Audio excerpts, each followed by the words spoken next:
홀로 아들을 키워 이제 막 장가까지 보낸 60대 여자입니다. 제 아들은 변호사이고 며느리는 초등학교 선생님이에요. 이 이야기까지만 들으면 다들 부러워할 만했죠. 그런데 믿으실지 모르겠지만 제 인생은 막장 드라마보다 더한 막장의 연속이었습니다.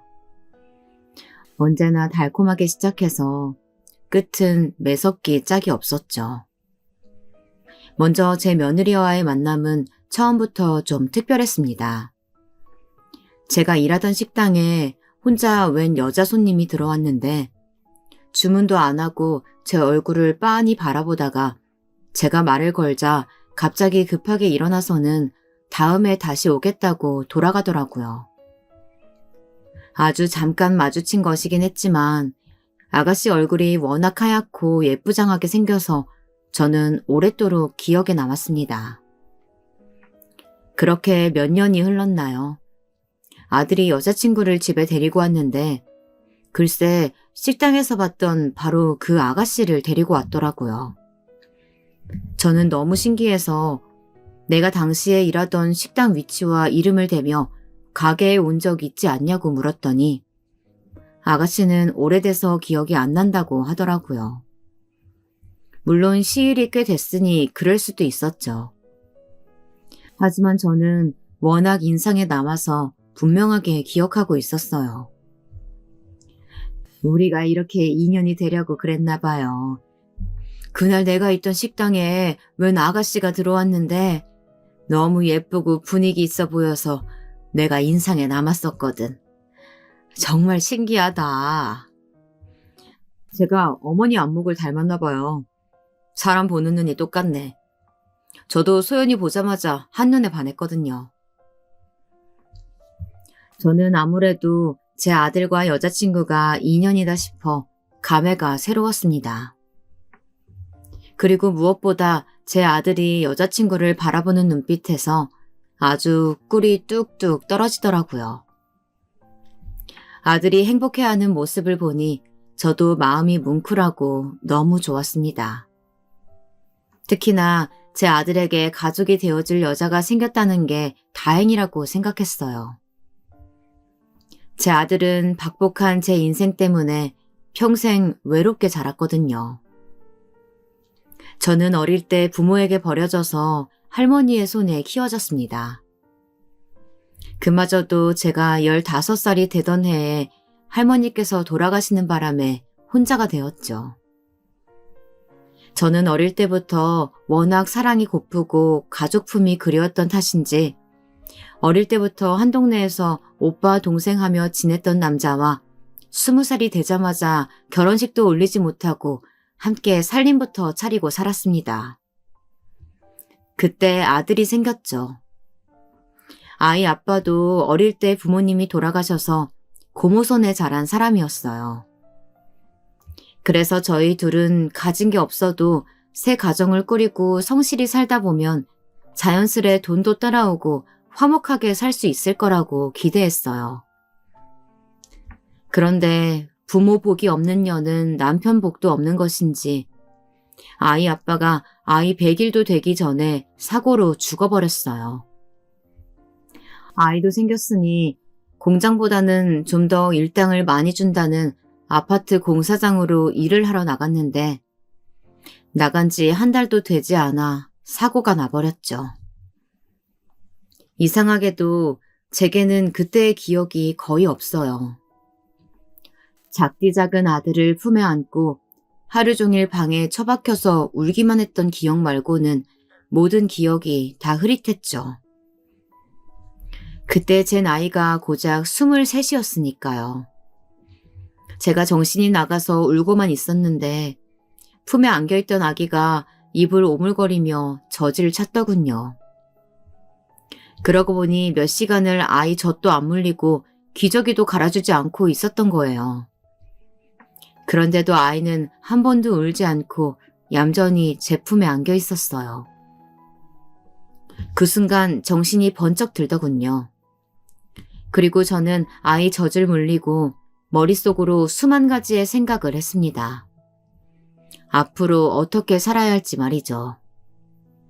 그러고는 곧바로 움직였어요. 아파트 시공사에서 준 남편 보험금을 받아 이곳저곳 발품을 팔아 식당 자리를 찾아다녔어요.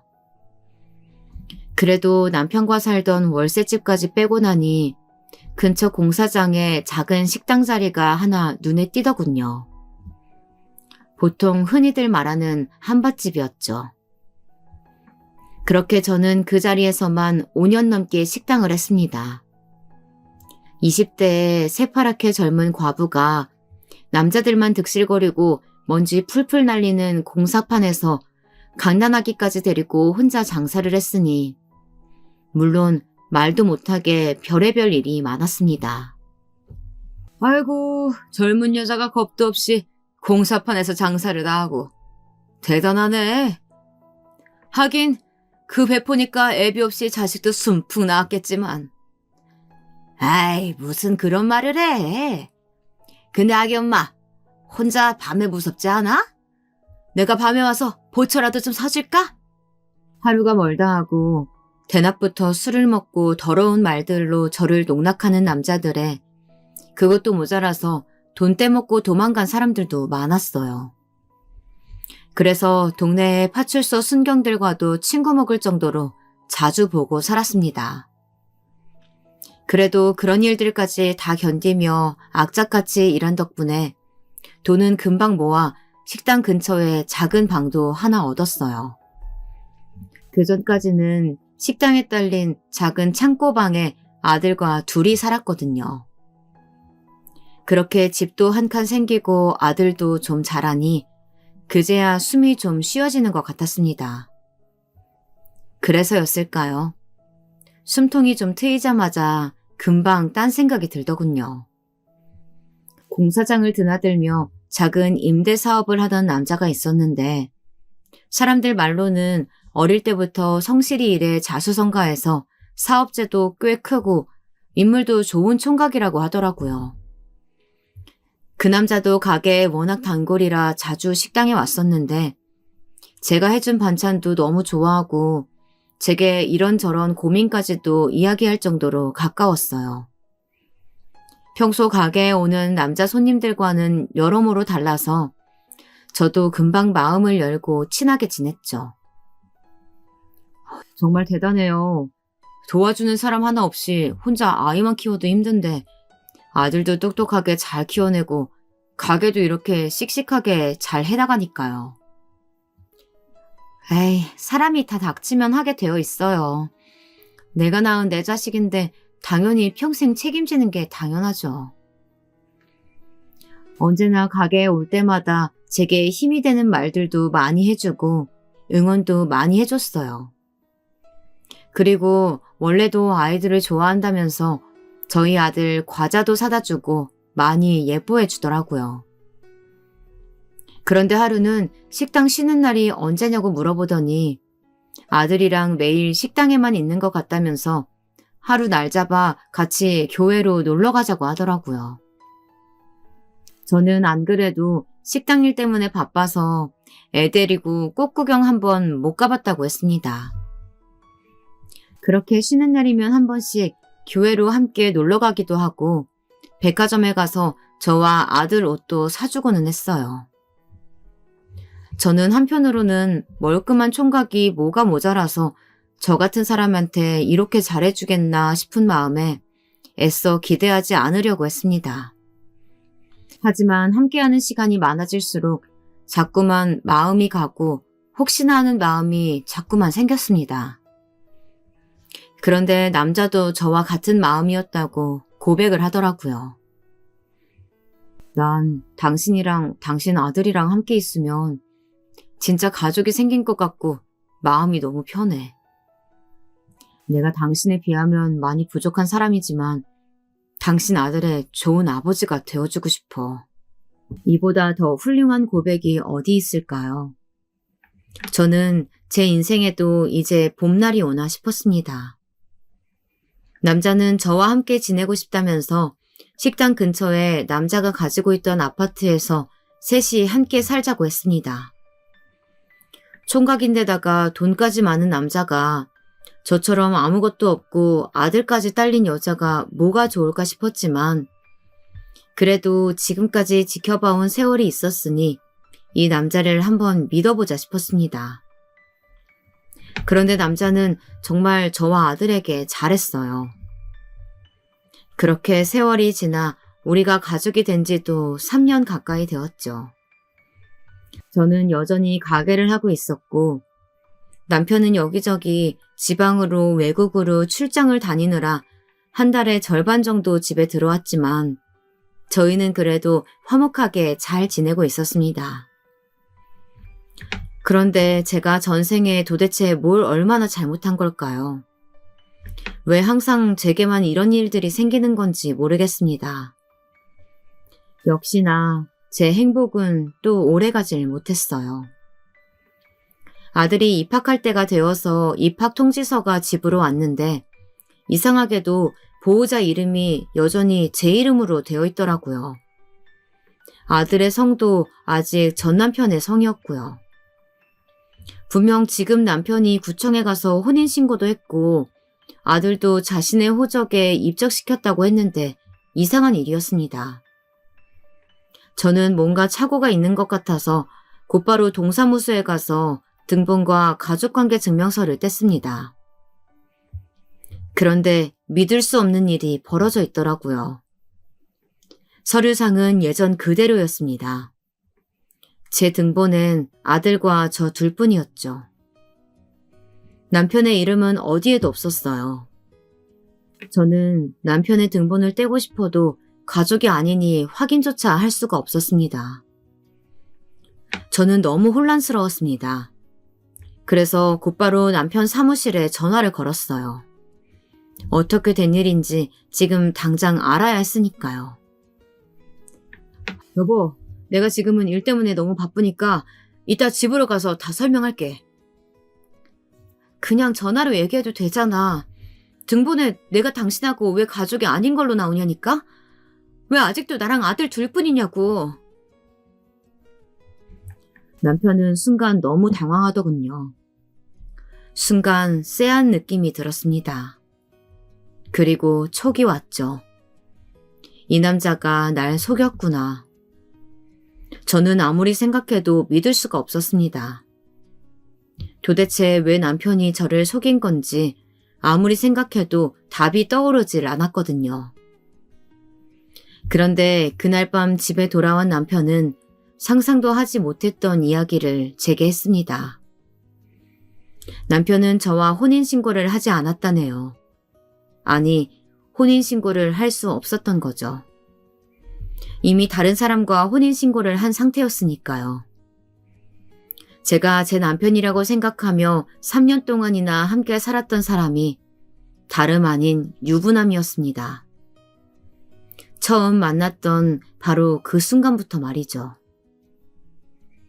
저처럼 흠이 있는 여자를 보듬어주고 사랑해준 남편을 저는 믿었습니다. 사랑했어요. 그런데 그날 제 손에 쥐어진 등본과 가족증명서 그 몇 장의 종이가 제 마음을 산산이 무너지게 만들더군요. 미안해 여보. 처음부터 속이려던 건 아니었어. 어떻게든 이혼하려고 했는데 그 여자한테서 아이가 생겨서 도저히 헤어질 수가 없었어. 아이? 아이가 있다고? 우리 아들 말고 당신한테 다른 자식이 있다는 거야? 어떻게 버젓이 자식까지 두고 이런 짓을 할 수가 있어? 세상에 어떻게 이런 일이 있을 수 있을까요? 남편은 심지어 제게 고아라고 말했는데 알고 보니 멀쩡히 부모님이 살아계셨고 부모님이 정해준 여자와 저를 만나기 1년 전에 정략결혼을 했다네요. 결혼하고도 아내와의 정이 생기질 않았고 심지어 아내가 우울증까지 심해져 매일매일 외롭게 버티며 살던 중 저를 만났다네요. 제가 해준 밥, 그리고 제 말 한마디 한마디가 모두 다 자신에게 위로가 되었대요. 그래서 결혼은 그 여자와 했어도 사랑한 건 저랍니다. 저는 더는 남편의 말을 들어줄 수 없었어요. 완전 개소리였으니까요. 말도 안 돼. 분명 당신 거래처 사람들도 다 당신 총각이라고 했어. 혼자 자수성가했다고 얼마나 칭찬했는데. 어쩔 수 없었어. 장인어른, 그러니까 그 여자 아버지가 여기 아파트 시공사 대표야. 자기 사위가 임대사업까지 한다고 하면 현장에서 반발도 많고 일하는데 불편할 수도 있다고 내가 사위인 걸 아무한테도 얘기 안 한 거야. 그래서 그냥 총각이라고 말한 거고. 그러니까 아예 작정하고 날 속인 거네? 작정하고 그럴 생각은 절대 아니었어. 어떻게든 이혼하려고 했어. 그런데 갑자기 아이가 생겨서 장인어른이 알면 아마 나 죽이려고 하실 거야. 아이는? 몇 살이야? 아들이야? 딸이 하나 있어. 이제 2살. 그런데 당신도 알잖아. 내가 우리 아들을 얼마나 사랑하는지. 내가 어떻게든 하루빨리 정리할게. 그러니까 조금만 기다려줘. 제가 알던 인간이 아니었습니다. 완전 다른 인간이었어요. 지금까지 저를 속이고 제 아들을 속이고 얼굴도 이름도 모르는 저 남자의 아내와 딸아이까지 속인 것이었죠. 저는 정말이지 무서웠습니다. 제가 행복하다고 착각하며 살았던 3년 동안 사실은 한 가정을 무너뜨리고 있었던 거예요. 아무리 제가 몰랐다고는 해도 현실은 서류상 진짜 부인은 그 여자였고 저는 그냥 동거인도 아닌 내연녀였으니까요. 저는 모든 걸 다 알아버렸으니 한순간도 그 집에서 살 수가 없었습니다. 그래서 곧바로 식당을 내놓고 아들을 데리고 서울로 도망치듯 와버렸습니다. 그 남자에게는 일절 연락도 편지 한 통도 남기지 않았어요. 주변 누구에게도 제가 어디로 가는지에 대해 말하지 않고 말 그대로 야반도주를 했습니다. 제 아들을 위해서라도 다시는 엮여서는 안 된다고 생각했으니까요. 아들은 서울에 올라와서도 계속 아버지를 찾았지만 저는 아버지가 죽었다고 했어요. 아들은 몇 날 며칠을 울었습니다. 이제 학교에 갈 정도로 자랐으니 진실을 말해줄 수도 있었지만 아들이 진짜 아버지로 따랐던 사람이 그런 개쓰레기였다는 사실을 말해줄 수는 없었죠. 그렇게 제 박복했던 과거를 버리고 서울에서 저는 아들과 새 출발을 했습니다. 학교가 많은 동네에 작은 분식집을 차리고 남은 돈으로 근처에 작은 월세방을 얻었어요. 거기서 아들을 중고등학교까지 다 보내면서 10년 넘게 분식집을 했죠. 정신없이 아들을 키우며 살다 보니 시간이 훌쩍 흘렀어요. 그래도 저는 자식복 하나만큼은 있었습니다. 제 아들은 타고난 머리도 좋은데다가 성실하기까지 해서 공부를 무척이나 잘했어요. 고3 수능 보기 직전에 담임 선생님과 상담을 했는데 담임 선생님 말씀이 제 아들이 법대에 가고 싶어 하는 것 같은데 우선적으로는 등록금이 저렴한 국립대를 생각하는 것 같다고 하더라고요. 어렸을 때부터 어머님이 항상 힘들게 일하시면서 이런저런 일로 부당한 일 당하시거나 고생하시는 걸 볼 때마다 자신이 어머니를 도와줄 수 있는 사람이 될 수 있었으면 좋겠다고 생각했대요. 저는 지금까지 말로만 아들을 키웠지 정작 아들에 대해서는 아무것도 아는 게 없었나 봅니다. 아들이 그런 생각을 하고 있을 거라고는 생각도 못했죠. 지금부터는 아무 걱정 말고 공부만 해.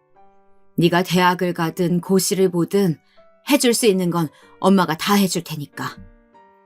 나 대학 가든 안 가든 상관없어. 더는 엄마 고생 안 시키고 옆에서 엄마 도와주고 싶어. 말도 안 되는 소리. 엄마 돈 있어. 그러니까 네가 원하는 대로 어려운 사람 많이 도와주는 그런 훌륭한 사람 돼. 꼭! 알았지? 저는 아들이 기가 죽고 위축될까 싶어 더 큰 소리를 쳤습니다. 그리고 다음 날 바로 분식집을 내놨어요. 사실 장사도 항상 고만고만이라 애 학원비는커녕 대학 등록금도 못 버는데 계속 유지해봤자 소용이 없겠더군요. 그래서 가게 보증금은 우선 대학 등록금으로 놔두고 곧바로 일자리부터 구했습니다. 평일에는 건물 청소와 식당 설거지, 서빙을 하루 2탕씩 했고 주말에는 행사장 주방 일을 하면서 짬짬이 가정집 파출부 아르바이트를 했습니다. 물론 체력적으로 지칠 때도 있었지만 충분히 견딜만 했습니다. 다행히 젊을 때부터 어린 아들을 등에 업고 일해온 덕분에 정신력 하나만큼은 대단했거든요. 그리고 아들 얼굴만 생각하면 힘들 게 없었습니다. 제가 일하는 시간만큼 아들도 하루 종일 앉아 공부만 하고 있었으니까요. 그렇게 숨돌림 틈 없이 7, 8년을 살았더니 어느새 제 아들은 어엿한 변호사가 되어 있었습니다. 사법고시를 패스하고 아들이 연수원에 들어가던 날 아들은 갑자기 저를 번쩍 업어주었어요. 그리고는 둘이 서로를 끌어안고 펑펑 울었습니다. 연수원에 출발할 시간이 다 되었는데도 말이죠. 그 눈물이 굳이 말하지 않아도 서로가 서로에게 고생했다. 이제 고생 다 끝났다. 이런 위로와도 같았습니다. 하지만 아들이 변호사가 되었다고 해서 사실 제 인생이 크게 달라지는 것은 아니었습니다. 아들을 내보내며 지금까지 모아놓은 돈 전부를 아들 원룸 전세금으로 다 주고 나니 제게는 아들과 살던 작은 임대 아파트 하나가 전부였어요. 지금부터는 저 혼자 어떻게 살아가야 할지 생각해야 했습니다. 남들은 아들이 변호사이니 제가 앞으로 대단한 호강이라도 하는 줄 아는 것 같았지만 사실 요즘 세상이 어디 그럴 수 있나요? 엄이라고 든든하게 도와줄 수도 없으니 아들도 앞으로 장가가려면 부지런히 일을 해 돈을 모아야 할 텐데 저까지 짐이 될 수는 없었죠.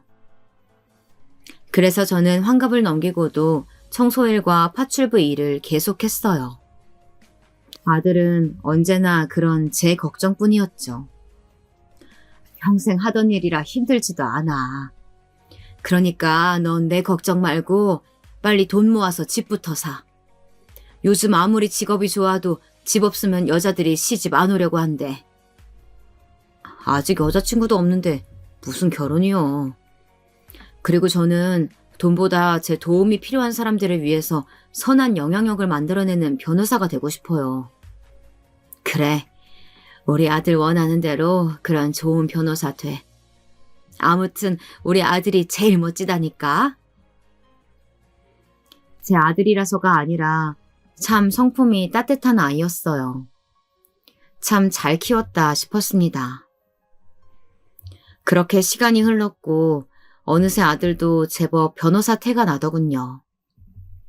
한 번씩 제 통장에 용돈도 두둑히 넣어주고 맛있는 식당에도 가서 비싼 밥도 사줄 정도로 말이죠. 그러다 처음에 말한 대로 제가 일하던 식당에서 분명 본 적이 있었던 그 예쁜 아가씨를 여자친구라며 아들이 집에 데려왔더라고요. 처음 봤을 때부터 이상하게 정이 가고 마음이 갔습니다. 거기다 무엇보다 중요한 건 제 아들이 너무 좋아하는 게 다 보였어요. 임자를 만났다 싶었습니다. 저는 자연스레 부모님에 대해 물었습니다. 그런데 아들 여자친구는 조금 머뭇거리더라고요. 그래서 저는 무슨 사연인지는 몰라도 편하게 이야기하라고 했습니다. 사실 제 아들도 아버지 없이 제가 혼자 길렀고 저도 어릴 때부터 부모 없이 할머니 손에 자라 언제나 어른들이 부모님에 대해서 묻는 질문에 머뭇거리곤 했었으니까요. 소연이는 부모님이 어릴 때 헤어지시고 어머님이 일찍 돌아가셔서 계속 외가댁에서 자랐대요. 아이고, 그랬구나. 할머니, 할아버지가 대단하시네. 이렇게 예쁘고 바르게 키워주시고. 소연이의 부모님은 소연이가 아주 어릴 때 이혼을 하셔서 어머니와 함께 외가댁에 들어가 살았답니다. 외할아버지께서 지방에서 꽤 큰 사업체를 운영하셔서 그래도 어머니와 소연이를 걷어두실 수 있을 정도가 되셨다네요. 그런데 이혼 이후 어머니께서 급격히 건강이 나빠지셨고 얼마 뒤 돌아가셨다더군요. 저는 소연이도 우리 아들만큼이나 어린 나이에 마음고생을 많이 했겠다 싶어 안쓰러웠습니다. 둘 다 형제도 없고 어릴 때부터 많이 외로웠을 테니 저는 앞으로 서로 아껴주며 잘 살라고 했습니다.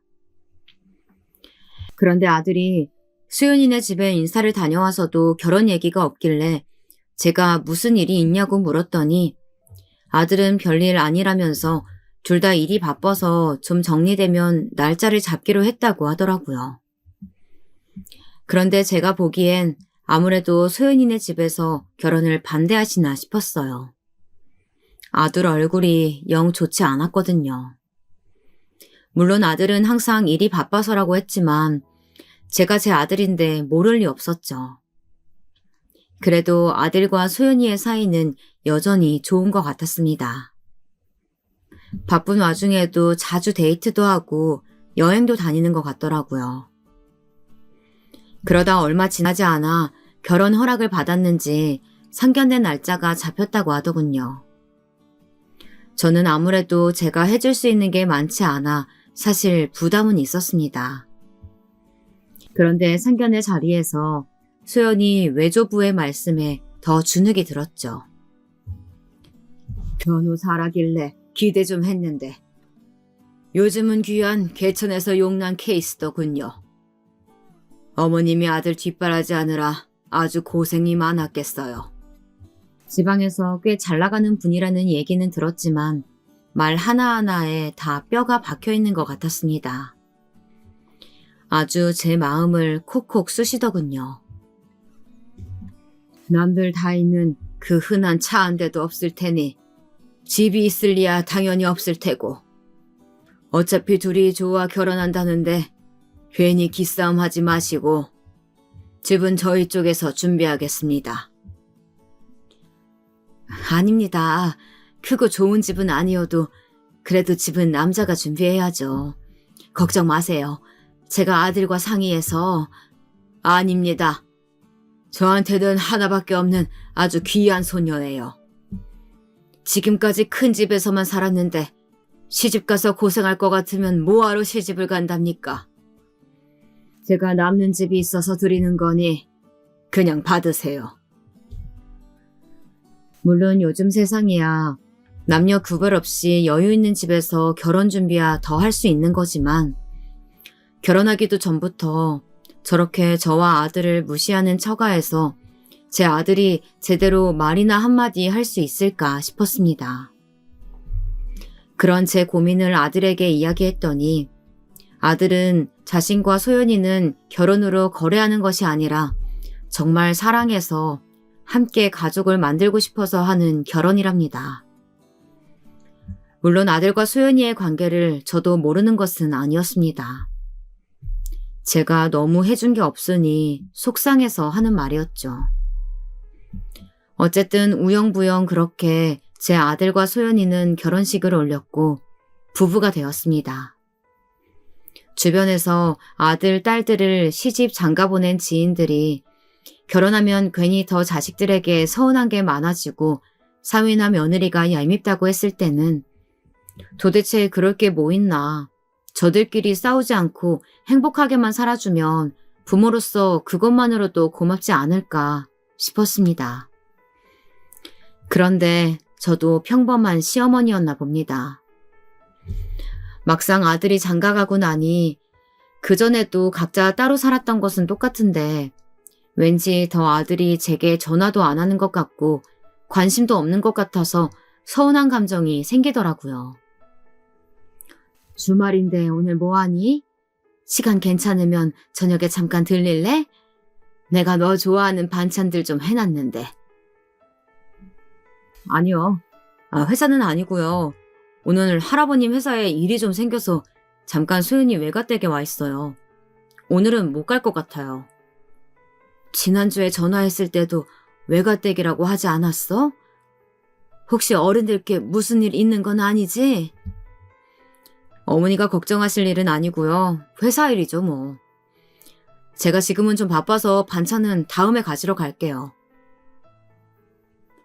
아들 며느리 둘 다 평일에는 출근하느라 바쁘니 주말에나 잠깐 얼굴이라도 볼 수 있을까 싶어 전화하면 언제나 아들은 소연이네 외가댁에 가 있는 것 같았습니다. 사실 제가 걱정했던 부분이 이런 것들이었어요. 워낙 소연이네 외가댁에서 경제적으로 도움받은 것이 많다 보니 이런저런 일로 끌려다닐 일이 많겠다 싶었죠. 저는 그래도 제가 어미이고 제 아들 일이니 걱정되는 마음에 결혼하고 처음으로 소연이에게 전화를 걸었습니다. 결혼 준비할 때도 겪어보니 애가 제가 기대했던 것처럼 싹싹한 아이는 아니더군요. 생각보다 좀 무뚝뚝했어요.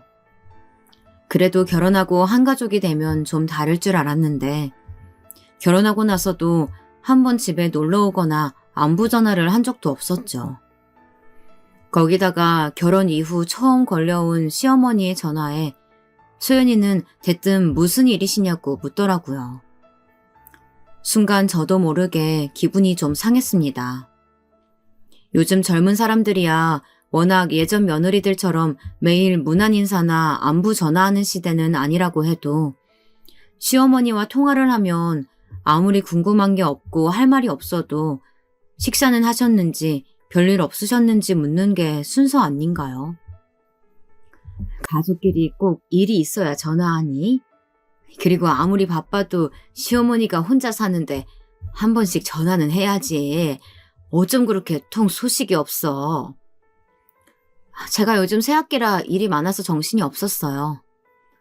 그래, 너도 일하랴 살림하랴 바쁘지? 나는 다름이 아니라 애가 요즘 회사 일로 통 바쁜 것 같은데 쉬는 날만이라도 좀 쉬어야지. 주말에도 맨날 뭐가 그렇게 바쁜지 통 집에 없더라고. 어머니, 혹시 오빠가 저번에 저희 할아버지 댁에 가 있느라 반찬 가지러 못 가서 서운해서 그러세요? 제 딴에는 아들이 걱정돼서 한 얘기였는데 소연이는 듣기 불편했는지 단번에 목소리가 달라지더군요. 서운해서 그런 게 아니라 애가 매일 바쁘게 일하는데 너무 쉬질 못하니까 걱정돼서 그러지. 걱정 마세요. 오빠도 힘들고 무리면 당연히 안 가죠. 그리고 저희 외가댁에 일하러 가는 것도 아니고 오빠도 아버지가 안 계셔서 그런지 저희 외할아버지랑 바둑도 같이 두고 골프도 같이 다니는 게 재밌나 봐요. 이젠 제가 없어도 혼자 가는데요, 뭘. 이야기를 듣고 보니 아들도 소연이네 어른들께 잘하고 싶은 마음에 부단히도 노력 중인가 싶어서 더 안쓰럽더군요. 그래서 저는 알겠다고 하고 그냥 전화를 끊었습니다. 마음은 씁쓸했지만 어쩌겠어요. 아들이 선택한 인생이니 저는 그냥 지켜봐 주는 거 말고는 해줄 수 있는 게 없었죠.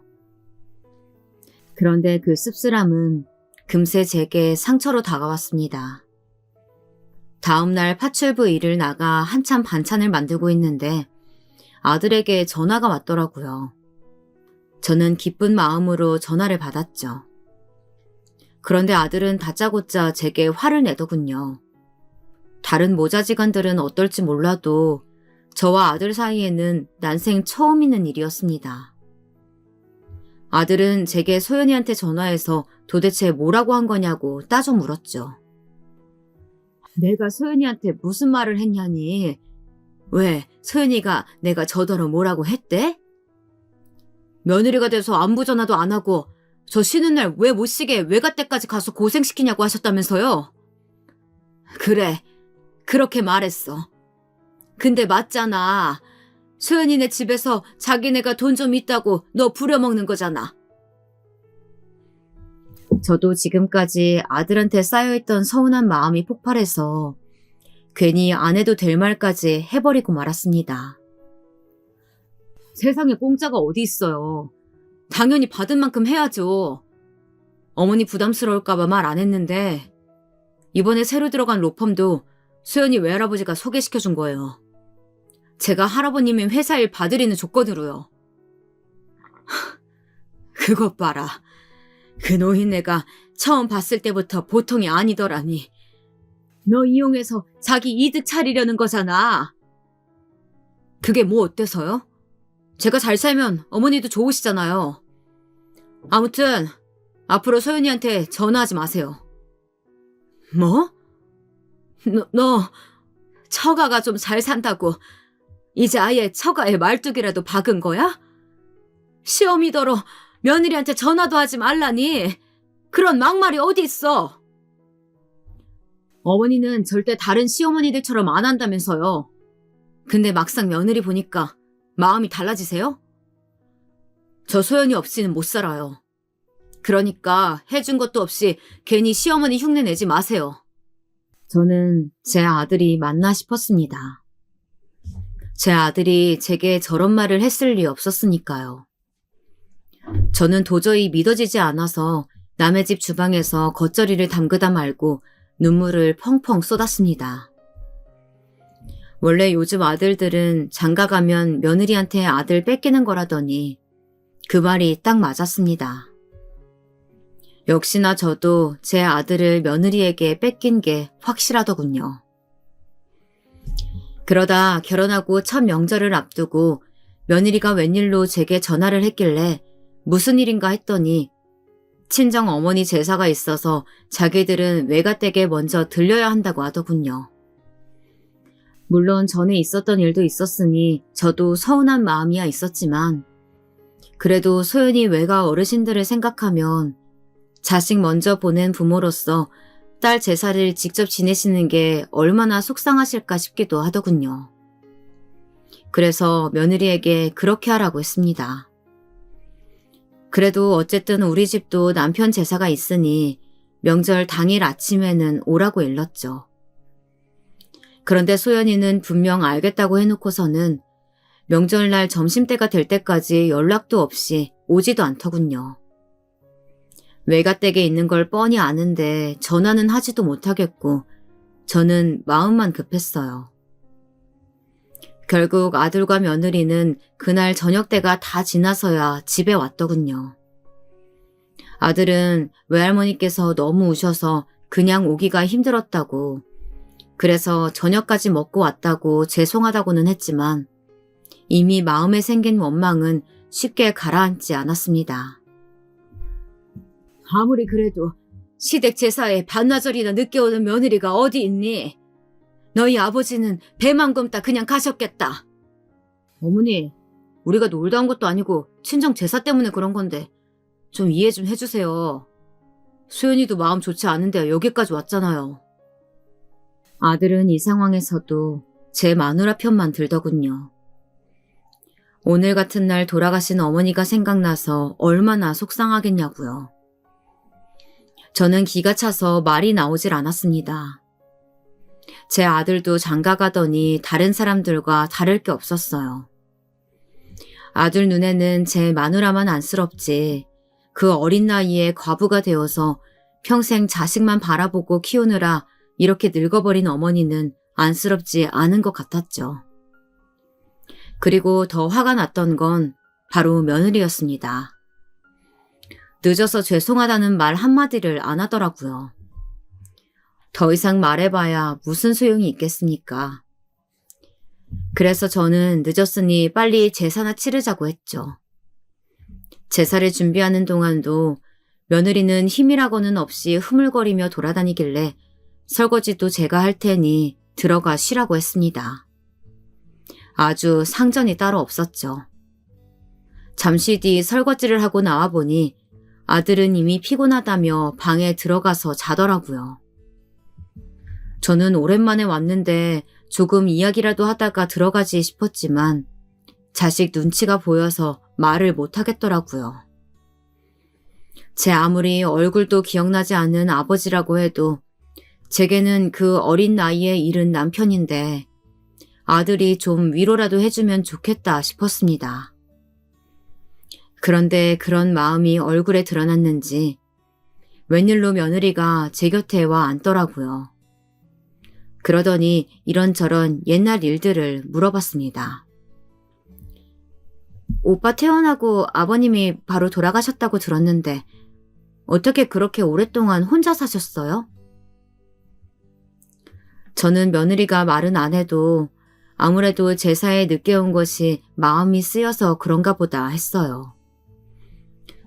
그래도 같은 여자라 그런지 제 마음 알아주는 건 아들보다 며느리가 낫다 싶었습니다. 오빠한테 들으니까 계속 고향에서 식당 하셨다고 하던데 갑자기 어떻게 서울로 올라오실 생각을 하셨어요? 혼자 어린 아들 데리고 올라오기 힘드셨을 텐데. 내가 우리 아들을 진작 알아본 거지. 머리가 얼마나 좋은지 한글을 혼자 뗐다니까? 그래서 내가 해줄 수 있는 거라고는 없으니 공부라도 서울에서 시키자 싶어서 학교 들어가기 전에 바로 올라왔지. 저는 소윤이에게 거짓말을 했습니다. 안 그래도 저희 집안이 사돈댁보다 떨어져도 한참 떨어지는데 제 인생에서 가장 지우고 싶었던 그 일까지 굳이 며느리에게 말할 필요는 없다고 생각했으니까요. 그래요? 저는 멀쩡히 고향 놔두시고 갑자기 아무 연고지도 없는 서울에 올라오셨다길래 꼭 그럴 만한 사연이 있었나 했어요. 그런데 뜬금없이 수연이는 제가 서울에 왜 올라왔는지를 궁금해하더라고요. 혹시 아들에게 무슨 이야기라도 들어서 저를 떠보는 건가 싶기도 했지만 뭘 들었다고 해도 아들이 알고 있는 대로 남편 죽고 나서 만난 남자가 있긴 했는데 일찌감치 죽었다고 말하면 그만이었습니다. 그런데 그렇게 시간이 흐르고 얼마 지나지 않아 말도 안 되는 일이 일어났습니다. 그날도 저는 남의 집에서 반찬을 만들고 있었어요. 그런데 거실에 틀어놓은 뉴스에 제 아들 얼굴이 대문짝만하게 나오는 것이었습니다.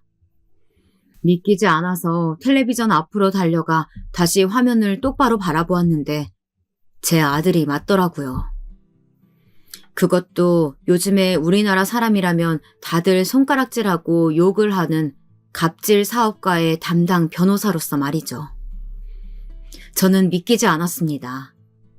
제 아들이 변호사가 되려고 했던 건 우리만큼이나 힘들게 살고 억울한 일에 휘말린 사람들을 위해 일하기 위해서라고 했는데 아무리 일이고 돈이 좋다고 해도 저건 아니다 싶었습니다. 분명 저 일은 아들이 원해서 하는 일이 아니라는 걸 어미의 촉으로 알 수 있었죠. 그래서 아들에게 전화해 바쁘지 않으면 꼭 한번 집에 들르라고 했습니다. 그런데 며칠째 아들은 깜깜무소식이더니만 며칠이 지나서야 제 생일이라고 며느리가 잠깐 집에 들렀더라고요. 아들은 역시나 일이 바쁘다며 못 왔고요. 저는 얼마 전에 뉴스에서 아들을 본 일에 대해 슬그머니 수연이에게 물었습니다. 아들 일이니 며느리도 잘 모를 수야 있지만 그래도 걱정이 돼서 가만히 있을 수가 없더라고요. 그런데 며느리는 제가 걱정돼서 물은 거라고는 생각도 안 하고 단순히 아들이 텔레비전에 나올 만큼 큰 사건을 맡았다는 것이 대단한 것처럼 이야기했어요. 사실 어머니께만 말씀드리는 건데요. 그거 저희 할아버지께서 오빠한테 맡긴 일이에요. 그 대표랑 할아버지가 친하시거든요. 아무리 변호사라는 직업이 돈 되는 일이면 뭐든지 하는 직업이라고 해도 제 아들은 분명 그런 변호사가 아니었습니다. 적어도 제가 아는 아들은 말이죠. 뭐? 그게 무슨 소리야? 그런 되먹지 못한 인간을 변호하는 일에 내 아들을 소개했단 말이니? 되먹지 못한 인간이면 어때요? 이번에 걸린 수임료가 얼만지 아세요? 역대 최고예요. 일도 오빠 몸값이 얼마나 뛰었는데요. 너 지금 그걸 말이라고 하니? 네가 아주 돈독이 올라서 내 아들을 망치려고 작정을 했구나. 저는 도저히 참아줄 수가 없었습니다. 저는 지금까지 며느리에게 쌓여있던 울분들까지 몽땅 다 토해냈어요. 그러자 며느리는 그런 제가 어이가 없다던 듯 코웃음을 쳤습니다. 아, 어머니는 지금까지 아들 안 망치려고 그렇게 항상 양심적으로 사셨어요? 뭐야? 너 지금 그게 시어머니한테 할 소리니? 제가 사실은 지금까지 참고 말 안 했는데요. 아들이 변호사인데 굳이 남의 집 파출부까지 하시는 거, 그거 오히려 아들 욕먹이는 거예요. 오빠가 얼마나 창피하는 줄 아세요? 며느리는 제 할 말만 다 해놓고는 그만 가보겠다며 자리를 박차고 일어나더니 생일 선물로 샀다고 외투가 담긴 백화점 쇼핑백을 던져놓고 가버렸습니다. 정말이지 제 팔자는 왜 이 모양인지 모르겠습니다. 전생에 나라를 팔아먹기라도 했는지 복이란 복은 모두 다 씨가 말랐네요. 그렇게 며느리가 가버린 이후 며칠 뒤 아들이 집으로 찾아왔습니다. 저는 또 무슨 말을 하려고 왔나 싶어 긴장되더라고요. 분명 며칠 전 며느리랑 저랑 있었던 일 때문에 왔을 텐데 말이죠. 저는 이미 상처받을 준비를 하고 있었습니다. 그런데 아들의 반응은 제가 생각한 것보다 훨씬 더 충격적이었어요. 다짜고짜 두꺼운 봉투를 하나 건네더군요. 저는 이게 뭐냐고 물었어요. 돈이에요. 이 정도면 이 근처에 작은 가게 하나는 하실 수 있을 거예요. 어머니 예전에 학교 앞에서 분식집 하실 때 좋으셨다면서요. 한번 알아보세요. 아이고 됐어. 엄마도 돈 버는데 무슨 돈을 주고 그래. 너 써. 이거 그냥 돈 아니고 위자료 같은 거예요. 그러니까 그냥 받으세요. 그리고 이제 다신 어머니 찾아오지 않을 거예요. 뭐 위자료? 너 지금 엄마한테 무슨 소리라는 거야? 설마 며느리한테 잔소리 좀 했다고 지금 이러는 거야? 아들은 다짜고짜 다신 저를 보러 오지 않겠다네요. 그러니까 아예 저와 인연을 끊겠다는 얘기였죠. 아무리 며느리가 뭐라고 했어도 우리 모자가 어디 보통 모자 사이입니까? 아들이 결혼하기 직전까지 이 세상에 아들과 저 단 둘뿐이었는데 어쩜 결혼하자마자 저렇게 180도 변해서는 저런 소리를 할 수 있는 건지 기가 찼습니다. 그런데 바로 조금 전까지 차분했던 아들이 갑자기 어깨를 들썩거리며 눈물을 꾹 참는 것 같았습니다. 나도 변호사만 되면 금방 엄마 호강도 시켜주고 사람들 앞에서 떵떵거리며 살 줄 알았어요. 근데 막상 변호사가 돼도 달라지는 게 하나도 없어요. 다 윗배 있고 집안 빵빵한 애들이 그 연줄로 다 출세하는 거더라고요. 제 아들 녀석은 지금까지 힘들고 서글픈 마음을 얼마나 꾹꾹 누르며 살았는지 아주 펑펑 울며 울분을 토해내더군요. 그런데 소연이랑 있으면 달랐어요. 만나는 사람들도 달라지고 사는 환경도 달라지고 저도 안 변할 줄 알았는데 막상 새로운 것들을 알고 나니까 다시 예전으로 돌아가고 싶지 않아요. 아들의 말에 저는 말문이 막혀버렸습니다. 아들 말이 하나도 틀린 게 없었으니까요. 저야말로 어릴 때부터 없이 살아서 겪는 서름이란 서름은 다 당하고 컸는데 왜 제가 몰랐을까요? 제가 그러고 살았으니 아들만은 저와 다르게 살길 바랬는데 아들이 펑펑 우는 모습을 보니 마음이 찢어지더군요. 저는 아들을 달래서 택시를 태워 집에 보냈습니다. 그리고 그날 밤 아주 오랜만에 저 혼자 술을 마셨어요. 술이 아주 썼어요. 제 마음만큼이나요. 그리고 창밖을 보며 넋두리를 했죠. 여보, 결국은 내가 벌을 이렇게 받나 봐요. 아무리 몰랐다고는 해도 남의 가정 파탄낸 게 엄연히 큰 죄인데 평생 모르는 척하고 살았어도 하늘은 아무래도 그냥 넘어갈 순 없었겠다 싶었나 봐요. 결국은 제게서 제일 소중한 아들을 뺏어가네요. 평생 모르는 척하면 잊힐 줄 알았습니다. 지난 제 60년이 넘는 인생을 돌이켜보니 참으로 박복하고 허접했지만 그래도 열심히도 살았다 싶었습니다. 거기다 두 남자에게 사랑도 받아봤고 한 남자에게 버림도 받아보았으니 이만하면 됐다, 후회 없는 인생을 살았다 싶었습니다. 그래서 이제는 좀 쉬고 싶었어요. 아무것도 하지 않고 아무것도 바라지 않고 오로지 저만 생각하기로 했어요. 그렇게 태어나 처음으로 아들에게 쓴 편지를 식탁 위에 고이 접어놓고 저는 핸드폰, 지갑 모두 다 두고 맨몸으로 집을 나섰습니다. 그리고 하염없이 걸었어요.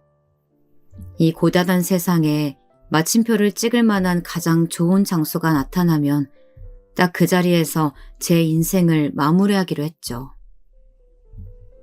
그렇게 아무 생각 없이 바람을 맞으며 걷다 보니 어느새 차들이 쌩쌩 달리는 다리 위까지 왔더군요. 하늘은 새까맣고 다리 아래는 고요했습니다. 지나가는 사람도 없었죠. 딱 여기다 싶었습니다.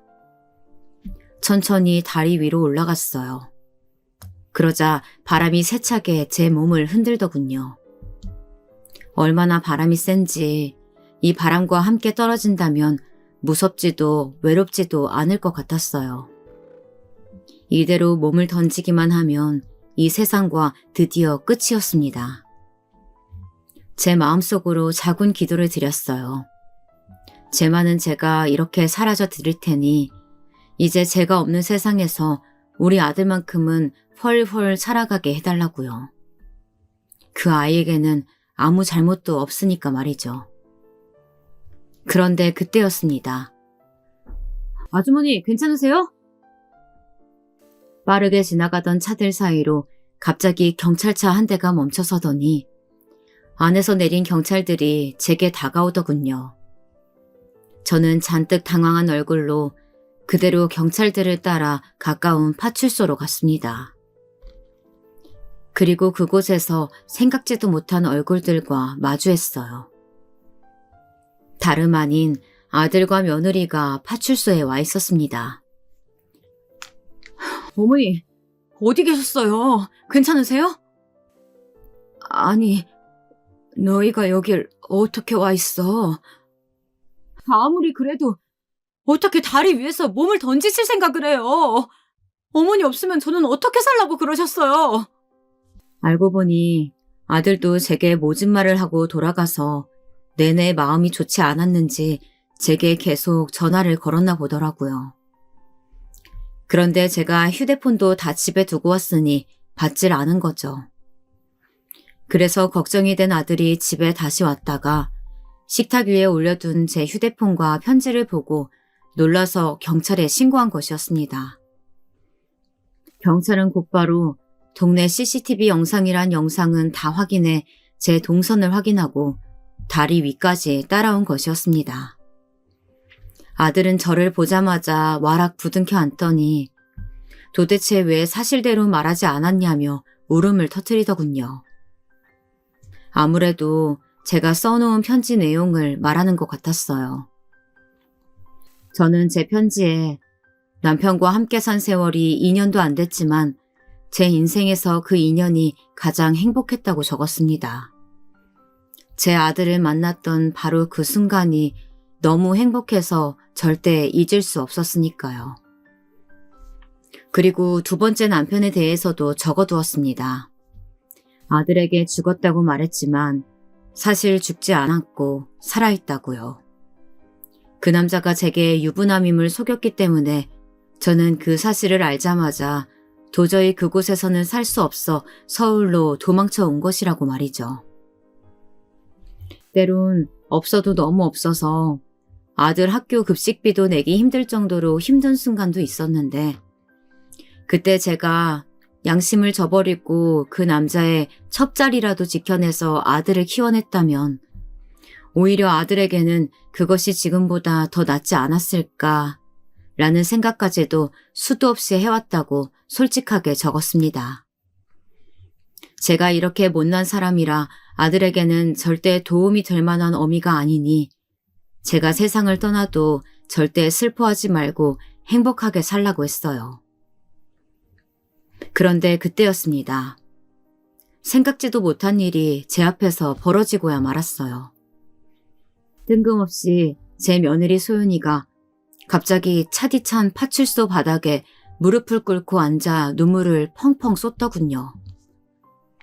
어머니, 제가 너무 잘못했어요. 이거 다 저 때문이에요. 죄송해요. 제가 사실을 잘 알지도 못하면서 어머니 탓하고 이렇게 큰 잘못까지 저질렀어요. 아니, 소연아, 그게 무슨 소리야. 지난 일 때문에 그러는 거면 난 괜찮아. 내가 늙어서 너한테 괜한 말까지 하고 이런 큰 사고 쳐서 너희에게 또 폐를 끼쳤구나. 미안하다. 그런 게 아니에요. 사실은 제가 어머님을 불행하게 만든 바로 그 남자의 딸이에요. 뭐? 누구? 네가 누구 딸인데? 어머니, 소연이가 새아버지, 그러니까 어머니를 속인 그 유부남의 친딸이에요. 저도 안 지 얼마 안 됐어요. 남편도 없이 30년을 아들 하나 바라보며 살다 보니 산전수전에 공준전까지 웬만한 막장은 다 겪으며 살아왔다 자부했는데 제가 인생을 얕잡아 봤나 봅니다. 막장에는 끝이 없더군요. 제 인생은 말년까지도 아주 별의별 일이 다 생기다 못해 파란만장 그 자체였습니다. 글쎄, 소연이가 저를 속인 그 나쁜 놈의 딸이었다네요. 제가 아들을 데리고 서울로 올라오고 나서 그 남자는 저를 수소문했지만 결국 찾지 못했고 결국은 다시 자신의 가정으로 돌아가긴 했나 보더라고요. 그런데 세상에는 역시 영원한 비밀이란 없나 봅니다. 저와 아들 그리고 그 남자 함께 찍은 사진을 아내에게 들켰고 결국은 아내가 있는 상태로 바람을 폈다는 사실을 걸려 이실직고 했다네요. 그 이후로 결국 두 사람은 이혼했대요. 그런데 아무래도 제가 유부남임을 모르고 함께 살았다는 것은 남자가 말을 하지 않아서 가족 중 누구도 몰랐답니다. 그래서 그 이후로 소연이의 어머니는 우울증이 더 심각한 상황에 이르렀고 계속 힘들어하다 스스로 목숨을 끊고 말았다네요. 그 충격으로 소연이와 외가 식구들은 큰 충격에 빠졌고 한동안 헤어나오지 못했답니다. 그러다가 소연이가 학교 선생님이 되고 나서 우연히 어머니 수첩에 있던 제 사진을 발견했고 그 사진 한 장으로 저를 수소문하고 다녔대요. 자신의 어머니는 그렇게 비정하게 세상을 떠났는데 제가 어떻게 사는지 너무 궁금해서요. 설마 다시 자신의 아버지와 만나고 있지는 않을까 무서웠대요. 그러다 결국은 식당에서 일하던 저에게까지 찾아온 거였어요. 제가 아무렇지도 않게 사람 좋은 척하며 사는 꼴이 너무 보기 싫었답니다. 피해자인 자신의 어머니는 이미 이 세상에 없는데 말이죠. 그래서 제게 가장 소중한 것을 빼앗고 싶었답니다. 그래서 외할아버지에게 이 일을 부탁했고 제 아들에게까지 접근한 것이었어요. 아무리 그래도 복수를 하겠다고 내 아들한테 접근해서 결혼까지 했다는 거야? 우릴 속이려고? 사실 결혼까지 할 생각은 절대 아니었어요. 원래 계획은 관심 있는 척 접근만 해서 곤란하게 만들어서 변호사 일 못하게 만들 생각이었어요. 그런데 말도 안 되게 소연이는 제 아들을 진심으로 사랑하게 돼버렸답니다. 어느 막장 드라마와 같은 말이죠. 그래서 외할아버지의 반대에도 어떻게든 과거를 잊고 제 아들과 잘 살아보려고 했는데 아무리 저와 마주치지 않고 살아보려고 해도 그게 쉽지 않았답니다. 제 아들이 워낙 효자여서요. 그리고 외할아버지는 자꾸만 제 아들을 망하게 하려고 하셨답니다. 처음엔 사람도 소개해주고 로펌도 소개해주시길래 이제 좀 마음을 여시나 보다 했더니만 그게 다 사실은 할아버지의 큰 그림이었답니다. 수연이도 최근에서야 알았는데 애초에 제 아들을 로펌에 소개한 이유가 뉴스에 나왔던 갑질 대표 건 때문이었습니다. 갑질 대표가 워낙 사고도 많이 치고 문제가 많은 사람이라 그 대표의 부모까지도 이미 손을 다 뗀 상태여서 사실 수임료도 건질 수 없었고 로펌 이미지에도 굉장히 안 좋은 사건이라 로펌 입장에서는 누군가가 책임지고 그 갑질 대표와 함께 나락으로 떨어져 줄 변호사가 필요하던 차였답니다. 그래서 마침 할아버지께서 그 구실로 로펌 대표와 손을 잡고 그 갑질 대표 사건을 제 아들에게 맡겨 다 뒤집어 씌우고 망하게 할 생각이셨대요. 그런 상황까지 되어버리자 수연이도 이대로는 도저히 안 될 것 같아서 제 아들에게 자신이 알고 있던 모든 사실을 말했답니다. 아들은 저와 새아버지 사이 진실을 전혀 모르고 있었으니 수연이의 말을 온전히 믿을 수밖에 없었던 거죠. 그래서 아들은 저와 인연을 아예 끊으려고 했던 거였습니다. 제게 모진 말을 하고 돈봉투까지 주면서 말이에요. 그렇게 해서라도 소연이와의 사랑을 지키고 싶었고 자신이라도 평생을 소연이와 외가 식구들에게 사죄하는 마음으로 살다 보면 언젠가 어르신들도 이해해 주실 거라고 생각했다네요. 얘기를 들으면 들을수록 수연이도 제 아들도 지금까지 얼마나 힘들었을지를 생각하니 제가 다 너무 미안해서 눈물이 날 것 같았습니다. 그런데 이미 파출소 안은 울음바다가 되어 있었어요. 우리 아들, 이제 보니 아주 울보네 울보야. 사내 놈이 툭하면 그렇게 울어서 어떡해. 앞으로 우리 소연이가 고생이 많겠다. 죄송해요, 어머니. 제가 잘못했어요.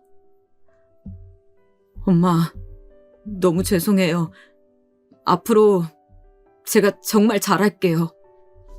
아들과 며느리가 제게 다가와 저를 꼭 안아주었습니다. 정말 지금까지의 제 인생은 너무나도 고단한 인생이었습니다. 그래도 돌고 돌아 결국엔 아들과 며느리 품에 안겼네요. 물론 하마터면 큰일을 치를 뻔했지만 이렇게라도 진실이 밝혀지고 모든 오해가 풀려서 다행이다 싶었습니다. 저는 그날 이후부터 새 인생을 사는 것 같았어요.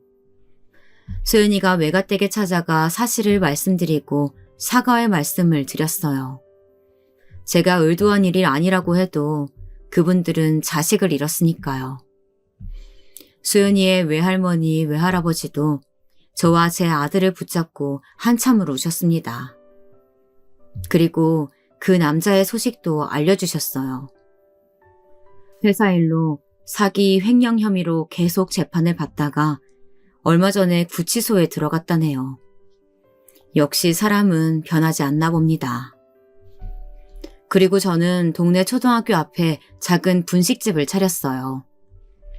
이제 나이가 들어 예전처럼 많은 양을 팔지는 못했지만 그래도 예전처럼 아이들 학교 시간에 맞춰 떡볶이를 끓이고 어묵을 꼬치에 꽂는 일이 좋았습니다. 아들은 원래 가지고 있던 꿈처럼 국선 변호사가 되었어요. 앞으로 변호사 아들 덕분에 호강은 못하겠지만 그래도 활짝 핀 아들 얼굴을 보니 제가 다 행복했습니다. 저의 긴긴 이야기 들어주셔서 너무 감사합니다. 저는 이제서야 드디어 진짜 행복을 찾았습니다. 여러분도 고단한 삶 속에서 진짜 행복을 찾으시길 진심으로 바라겠습니다.